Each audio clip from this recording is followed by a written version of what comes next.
got it. We got it. Thank you. Shut up, you numbskull. Okay, now there are people that are upper tier in their intelligence. They're kind of in the top tier. Wow. Hyper and someone are both in that group. Okay, they're both upper tier. Now here's the point: when people come in and that turns into a thing where there's like a retaliation of some sort, usually I'm just gonna tell you, the person that's giving the joke is the idiot, usually, and it's not funny. It's not well delivered. It's done in haste, and it doesn't. There's no clever punchline. There's no like, hey, the good timing. It's just dumb. They're just trying to, and I don't even perceive it as a joke. So maybe this is what you're talking about. The things that they're saying, you're saying, well, you're not giving credence to it as being a joke. Look, I think, and this might be a controversial statement, but I think there's some objectivity to humor. Okay, so if somebody comes in and says something that I think is just completely off the charts, not please funny, tell me, are you buying this bullshit? Shut up, idiot! Are you convinced by this bullshit, Huey? Concrete, shut up, man! You're really trying hard today. Just shut up.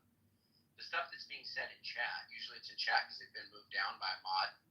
The stuff that's being said in chat doesn't have the punch at all of being funny. It doesn't come across. Feels like B-Master all over again. Come on, mixed with a little something up. Idiot, shut up, idiot.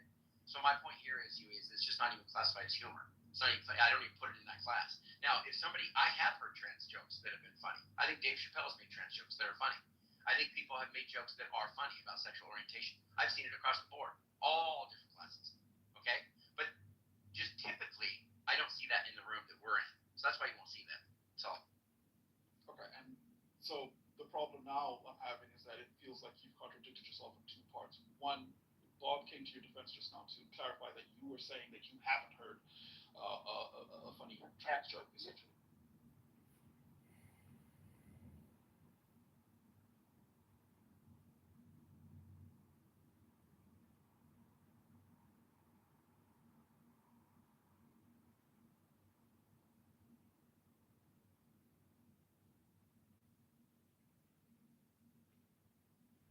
Okay, this is Israel Shabbos.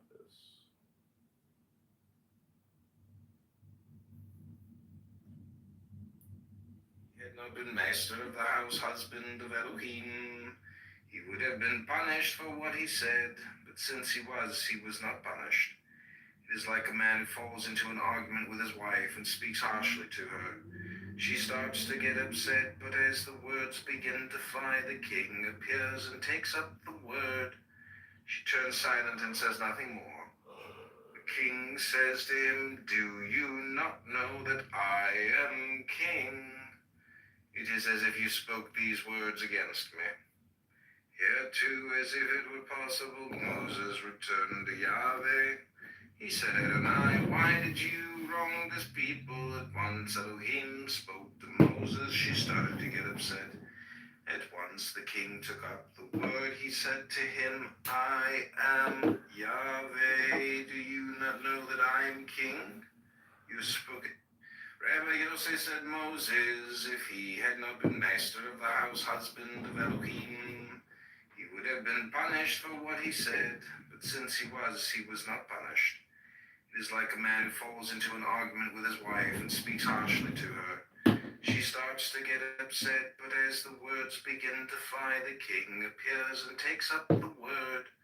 She turns silent and says nothing more. The king says to him, "Do you not know that I am king? It is as if you spoke these words against me." Here too, as if it were possible, Moses returned to Yahweh. He said, "Adonai, why did you wrong this people?" At once Elohim spoke to Moses. She started to get upset. At once the king took up the word. He said to him, "I am Yahweh. Do you not know that I am king? You spoke it." Rabbi Yosef said, "Moses, if he had not been master of the house, husband of Elohim, he would have been punished for what he said. But since he was not punished. It is like a man who falls into an argument with his wife and speaks harshly to her. Run, Andrew, run! I'm answering Concrete's question, Concrete's an idiot. and Andrew is rebutting. And of course, What do you call a person who used to be transgender? Transformer. Yeah.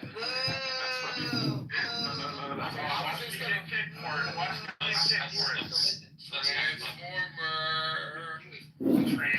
farmers, You who get the point. Hobson, I'm who saying Scott. that when I said when I say that, because we were talking about in the context of Concrete was saying that we're protecting the trans people. People say stuff against the trans, it's all blah blah blah blah. We're talking about in these rooms. Of course, I've heard trans jokes that are funny. I wasn't saying that I've never heard a trans. You guys were.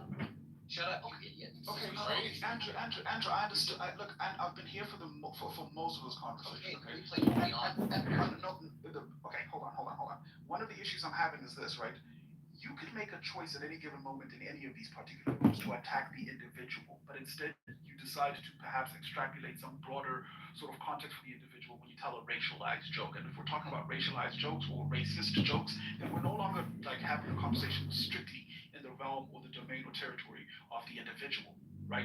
Which is fine, we can do that. Like you can tell jokes, funny jokes about races. You can tell funny racist jokes, but you can also But what's your point, though, Huey? I mean, Why shut up so he can make the fucking point?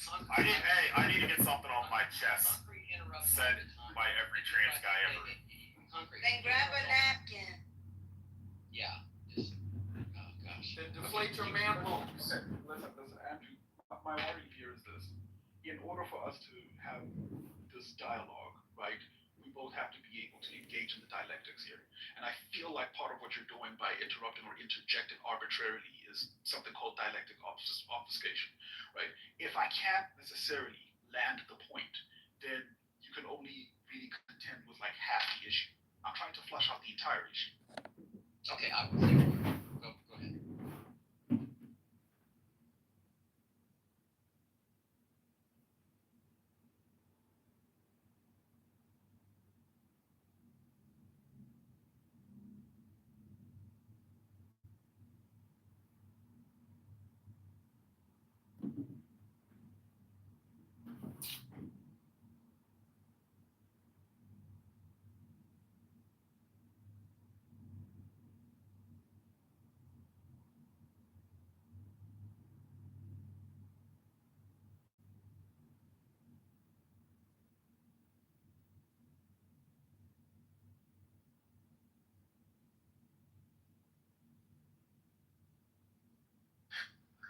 Rabbi Yochanan said in the name of Rabbi Yitzhak, Moses was worried that his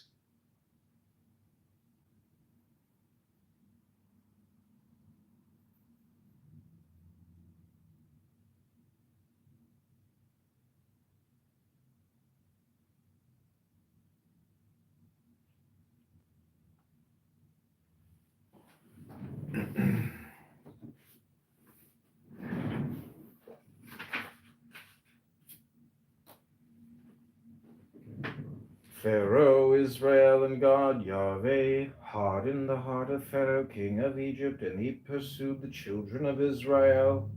As the children of Israel were departing boldly, the Egyptians pursued them and overtook them and camped by the sea. While the chariot horses of Pharaoh, his horsemen, and his warriors near Pi-Hahirot, before Baal-Zephon, Pharaoh drew near. The children of Israel lifted their eyes. There was Egypt advancing upon them. They were frightened. Children of Israel cried out to Yahweh. Pharaoh drew near. Rabbi Yosef said it had been said that he brought Israel to the point of turning back to God. Pharaoh drew them near. It is written, Yahweh, in distress they sought you, pouring out a whispered prayer. In distress they sought you. Pharaoh, Israel, and God. Israel does not seek the Blessed Holy One when they are comfortable. Only when they are in trouble, then all of them remember him and seek him, pouring out a whispered prayer. They all pray the prayers and pleadings. They pour out prayers to him. When your chastisement falls upon them, the moment the Blessed Holy One hands them over to his scourge, he stands over them compassionately. The voice of prayer pleases him, so the enemies of Israel are called to account. He is filled with compassion for his people, as we have established a parable, the dove and the hawk. A dove escaped from the hawk and took refuge in the cleft of a rock. There she found a serpent nesting. She tried to enter, but could not because the serpent was there. Could she go back? She could not because the hawk was poised for attack. What did she do? She began to cry and clap her wings so the owner of the dovecote would hear her and come to save her. So Israel drew near to the sea. Israel does not see the So Israel drew near to the sea. They saw the sea raging, its waves surging. They were frightened. They lifted their eyes and saw Pharaoh and his army with shooting stones and catapults. They were very frightened. What did they do? The children of Israel cried out. Who brought it about that Israel drew near to their father above? Pharaoh. This is what is written. Pharaoh drew them near. This has already been said. Manna and wisdom. Yahweh said to Moses, I am about to rain down for you bread from heaven. Moses said to Aaron, say to the whole assemblage of the children of Israel, approach Yahweh, for he has heard your grumbling. As Aaron spoke to the whole assemblage of the children of Israel, they turned to face the desert, for there the presence of Yahweh had appeared in the cloud. That evening the quail rose and covered the camp. In the morning there was a fall of dew around the camp. The fall of dew rose. So The fall of dew rose, and there on the face of the desert a fine coating as fine as frost from the ground. The children of Israel saw. They said to one another, what is it? For they did not know what it was. Moses said to them, it is the bread that Yahweh has given you to eat. Come and see, every single day dew trickles down from the holy ancient one to the impatient one. And the orchard of holy apple trees is blessed. Some of the dew flows to those below. Holy angels are nourished by it, each according to his diet. As it is written, the human ate angel bread. Israel ate of that food in the desert. Rabbi Shimon said some people are nourished by it even now. Who are they? The comrades who engage in Torah day and night. Do you think they are nourished by that very food? No, by something like that very food, two balancing one. Come and see, when Israel entered and joined themselves to the holy king by uncovering the holy marking, they were pure enough to eat another kind of bread.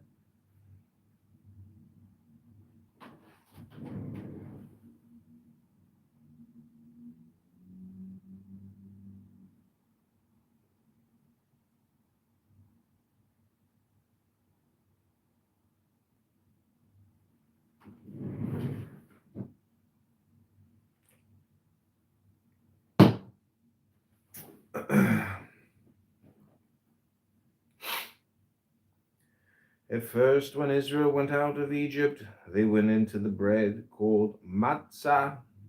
Now they were purer. They went in to eat higher bread from a higher sphere.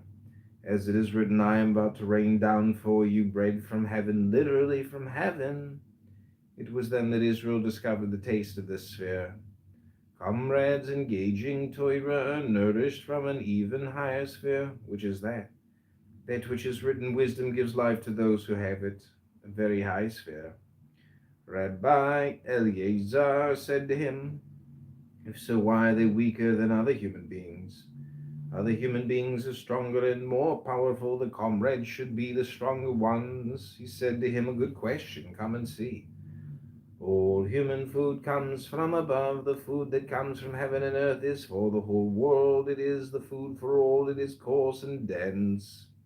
The food that comes from higher above is finer food, coming from the sphere where judgment is found. when Israel went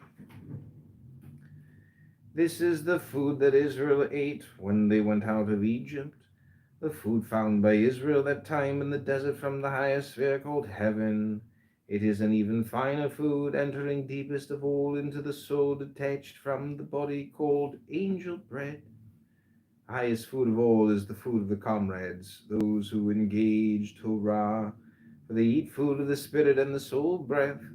They eat no food for the body at all, rather from a high sphere, precious beyond all wisdom. That is why a comrade's body is weaker than a normal body. They do not eat food for the body at all. They eat food for the spirit and the soul breath from some place far beyond, most precious of all. So the food is finest of the fine, finest of all. Happy is the portion As it is written, wisdom gives life to those who have it. Happy is the body that can nourish itself on food of the soul. Rabbi Eliezer said to him, Certainly this is true, but how can such food be found now?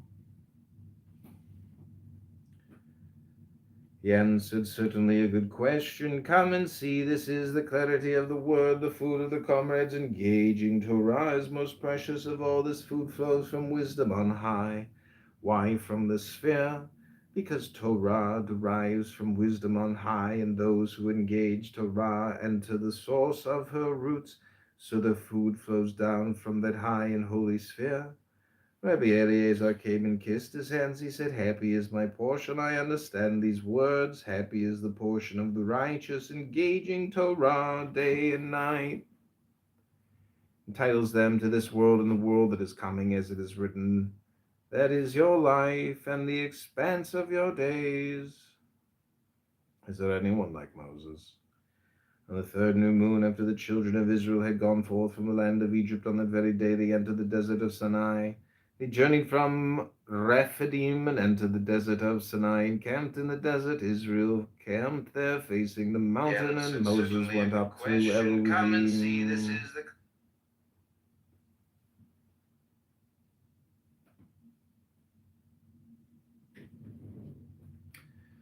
Happy is Moses, he attained the presence. Torah herself is his witness. Moses went up to Elohim. Rabbi Judah taught, Come and see the difference between Moses and the rest of the world. For the rest of the world, going up means greater wealth, prestige, and power. But when Moses went up, what is written, Moses went up to Elohim. Happy is he. Rabbi Yosef said, This is the origin of the saying of the comrades. One who comes to purify himself, they help him, for it is written, Moses went up to Elohim. What is written next? Yahweh called to him. One who desires to draw himself near, they draw him near. Yahweh called to him from the mountain, saying, Thus shall you say to the house of Jacob. Rabbi Yitzhak opened, Happy is the one you choose and bring near. He will dwell in your courts. Happy is the human being whom the Blessed Holy One is drawn to. Happy is the human being whom the Blessed Holy One is drawn to, whom he draws near to dwell in the palace. Whomever he desires for his work is marked with markings of the beyond, to show that he has been chosen by the high and holy King to dwell in his dwelling. Whoever displays that sign passes through all gates of the beyond. No one can stop him. Rabbi Judah said, Happy is Moses, this verse was written for him. Happy is the one you choose and bring near. Of him it is written, Moses drew near to the thick darkness. Moses alone shall draw near Yahweh, they shall not draw near. All of Israel saw the letters Anoki, a secret of secrets for those who know wisdom. The moment these letters came forth, secretly circling as one, a spark flashed out to engrave. A flowing measure extended 10 cubits on the side and shot out comets. A flowing measure extended 10 cubits on this side and outshot comets inside comets. 71 sparks burst into flashes up high and down below, then quieted down and rose up high beyond. The flow measured out 10 cubits on the other side, and comets shot out in colors like before, and so on every side. The spark expanded, whirling round and round. Sparks burst into flashes and rose high above. The heavens blazed with all their powers. Everything flashed and sparkled as one. Then the spark turned from the side of the south and outlined a curve from there to the east, and from the east to the north, until it had circled back to the south as before. Then the spark swirled, disappearing, comets and flashes dimmed. Now they came forth, these carved flaming letters, flashing like gold when it dazzles, like a craftsman smelting silver and gold when he takes... A flowing measure extended can...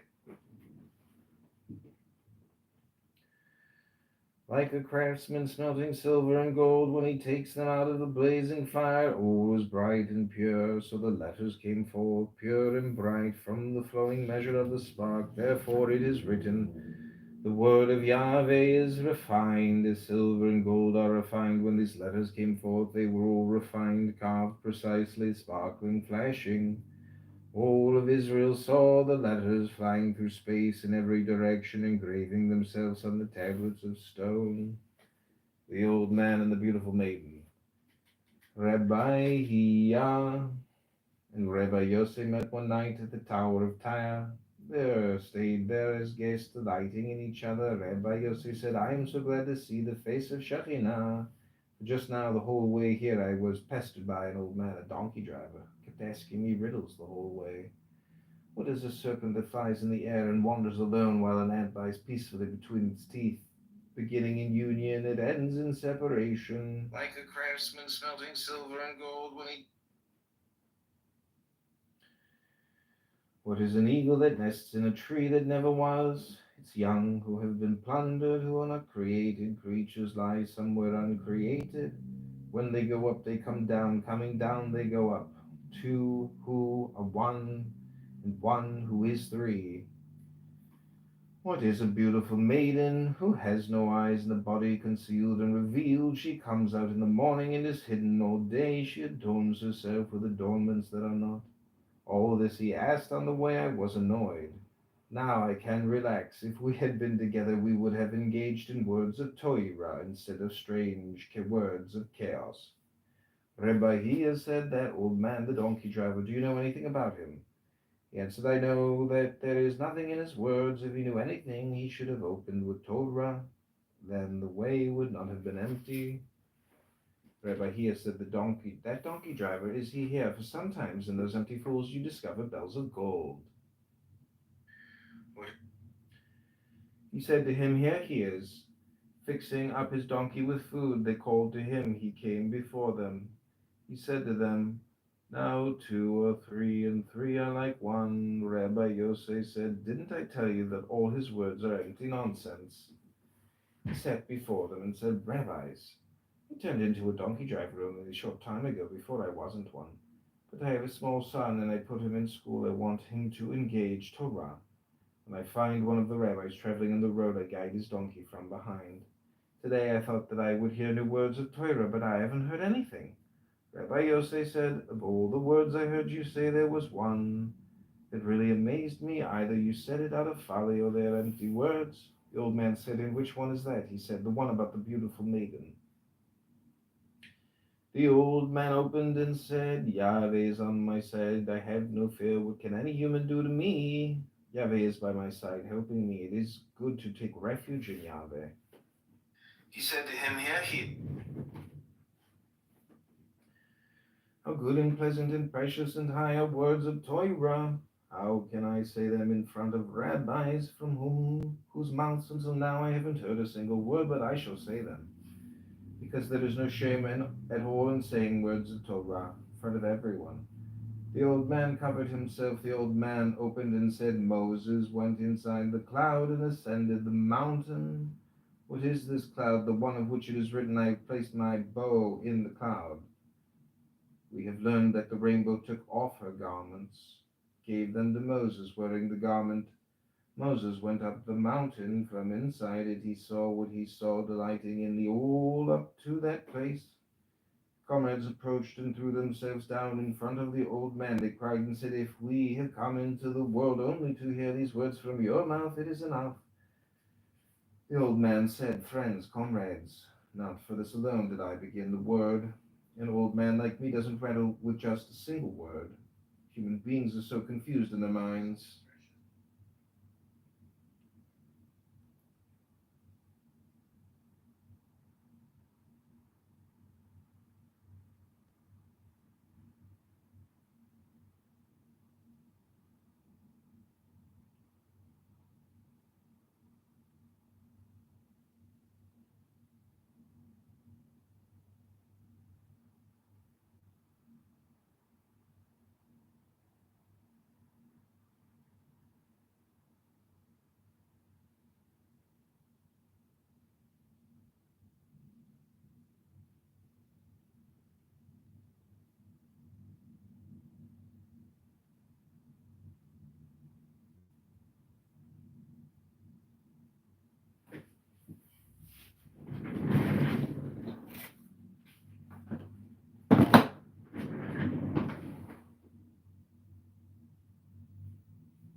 man who falls into an argument.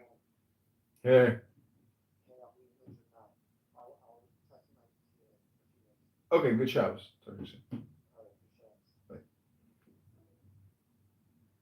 Shabbos is here, Zohar. The Book of Wisdom.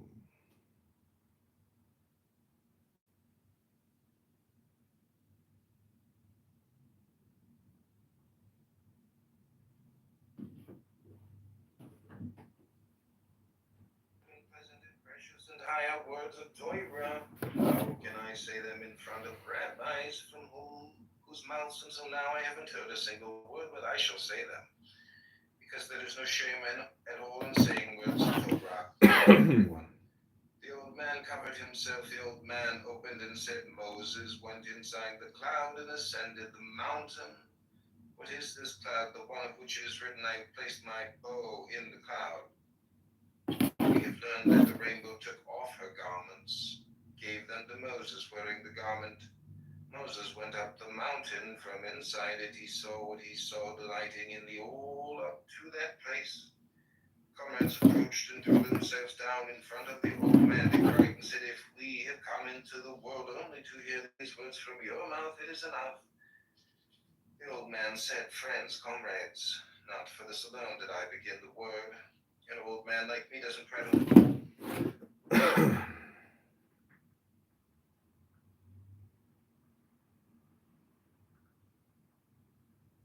Why is the Sleep Number smart bed worth it? It's probably the most comfortable place to be. The adjustability on each side.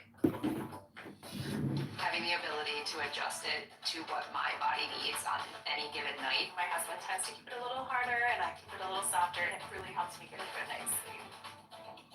The bed is worth it. Visit sleepnumber.com to learn more.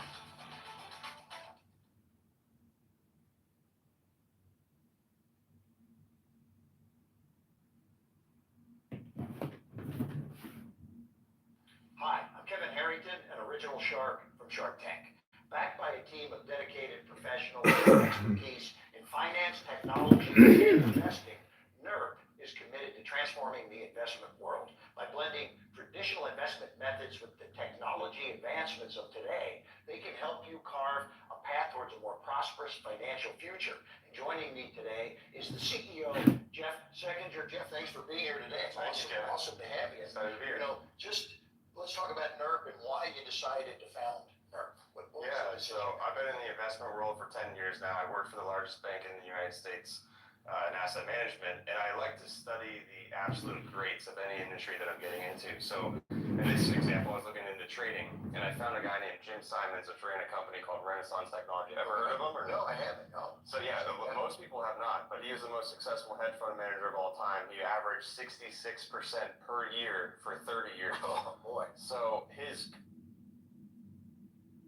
66% for 33 years. Wow.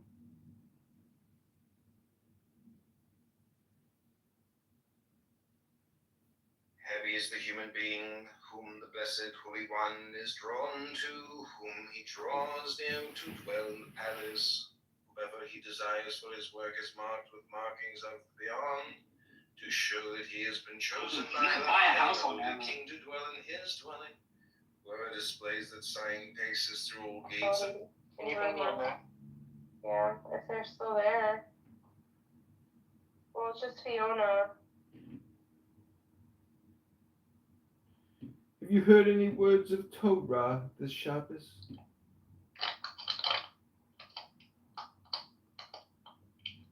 Banana. Yeah, I don't see the room. Polyphemus, are you lifting any weights? Are you going to the gym at all? No.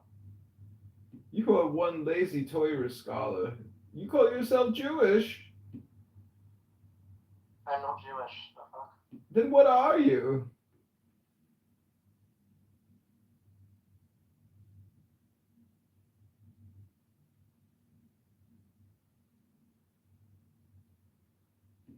Hello? Where did you come from?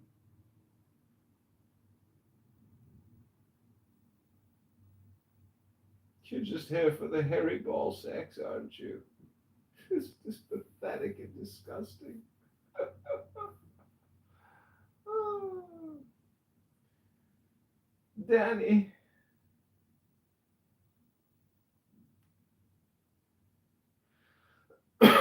Danny has returned to our Shabbos Toiber study, breaking the rules of the Kabbalah Shabbat. Pure balsam wood, Harry. Pure balsam wood.